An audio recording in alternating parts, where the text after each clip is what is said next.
Hello class guys, how are you? I hope all of you are fine. So now take your English Spotlight book and open page number है 50 and chapter है आपका 6 Poopó the beer. chapter 5 हम complete कर चुके हैं. So let's start. Ready with me.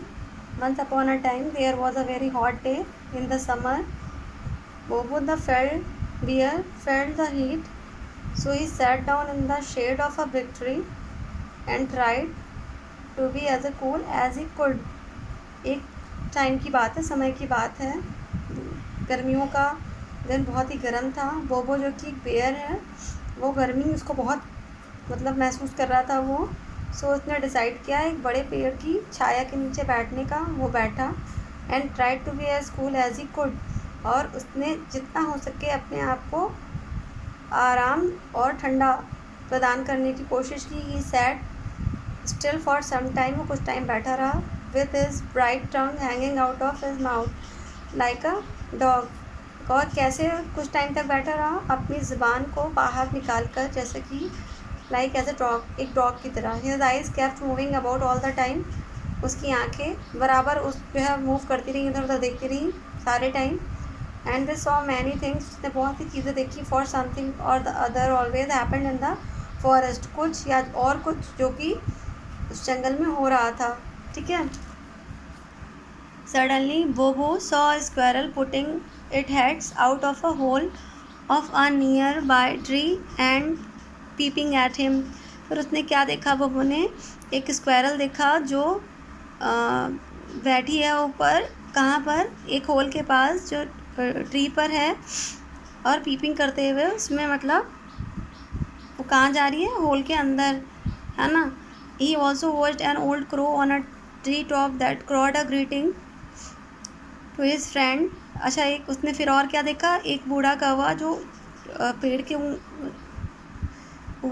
पेड़ की ऊंचाई पर बैठा हुआ है, पेड़ के सबसे ऊंचे ब्रांच पर, उसकी अपने फ्रेंड्स के साथ, दोस्तों के साथ. Bobo noticed a bee as it sat on a wild flower right in front of him and suck the sweet Honey.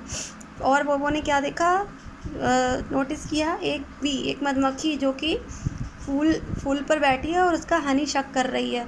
But Bobo did not pay attention to those creature. He soon began to feel cool and wondered what he should do next.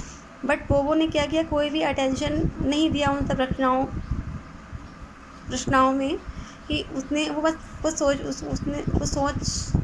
अपने आप को जल्द से जल्द ठंडाहट प्रदान कर अपने नए चीज़ों के बारे में, आश्चर्य के बारे में सोचने लगा कि क्या वो अगला क्या करने वाला है.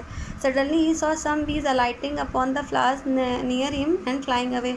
अचानक से वो क्या देखता है कि बहुत सारी बीज एक लाइन में, एक पंक्ति में, अपॉन द फ्लावर्स, फूलों के ऊपर जा रही हैं, जो उसके पास है वहाँ उड़ रही हैं. Bobo forget how hot and uncomfortable he had been. वो भूल गया कि कितनी गर्म उसको लग रही थी, कितना अनकम्फर्टेबल, वो असुविधाजनक था इस स्थिति में. ही thought those bees were flying home to make honey with the sweet juices and they had drawn from the flowers. वो सोचने लगा वो उड़कर अपने घर जा रही हैं, जहाँ वो हनी से बहुत ही स्वीट से जूसेस बनाएंगी. ठीक है, जो उन्होंने हनी कहाँ से लिया है? फ्लावर से.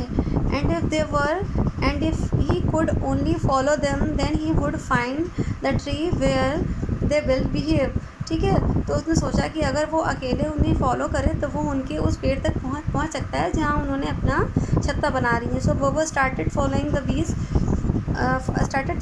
बीज but soon they disappeared. He sat down again and waited and watched very carefully. बट क्या हुआ, कुछ टाइम बाद बोबो ने उन्हें फॉलो करना शुरू किया, बट कुछ टाइम बाद वो गायब हो गई. वो फिर से बैठ गया और वेट और वॉच करने लगा, इंतज़ार करने लगा और राह देखने लगा बहुत ही carefully. For a long time nothing happened. बहुत समय हो गया मगर कुछ नहीं हुआ. Bobo was just about to give up his plan. Bobo ने इसे ना करने का निश्चय किया.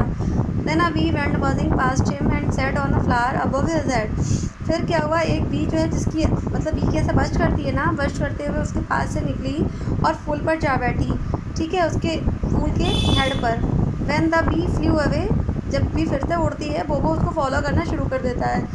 सून the bee disappeared. Bobo sat down once again. बोबो फिर से बी को फॉलो करना शुरू कर देता है और जब फिर से मधुमक्खी गायब हो जाती है तो वो फिर से बैठ जाता है। He waited and watched more patiently, वो और भी धैर्यपूर्वक इंतज़ार करने लगता है और राह देखने लगता है। Just as he was losing hope another bee flew put him, he jumped up and followed it as fast as he could. फिर से जब वो बैठ जाता है और अपनी होप को छोड़ने लगता है, फिर से एक बी आती है और उसके पास से निकल जाती है उड़ती हुई। वो कूद कर उसके पास जाता है, उसे फॉलो करने लगता है, जितना जल्दी वो उसके पीछे भाग सके उतना जल्दी। Bobo must have spent as much as an hour doing the same thing again and again. Bobo बार बार ऐसा ही कर रहा था, बार बार वो इंतज़ार कर रहा था, बैठ रहा था, राह देख रहा था। फाइनली वन बी दैट बोबो फॉलोड, फाइनली बोबो ने क्या किया, एक मधुमक्खी को पीछा किया और जो कि कहाँ बैठी जाके, एक पेड़ के पुराने पेड़ पर। Bobo saw it crawl into a hole in a beehive which hung from a low branch. फिर क्या हुआ, बोबो ने देखा वहीं पर एक छेद में जो है वो छत्ता बना रही है जो लटक रहा है और एक नीची जो शाखा है उस पर, और बोबो वहीं बैठ गया looking up at the beehive. ठीक है, वो बीव छत्ते को देखने लगा। Bobo smiled happily, at last he found the beehive, he was going to eat all the honey. Finally Bobo ने वो छत्ता ढूंढ ही लिया। बोबो अंततः वो खुशी से मुस्कुराता है और क्योंकि at last he found a बिहीव।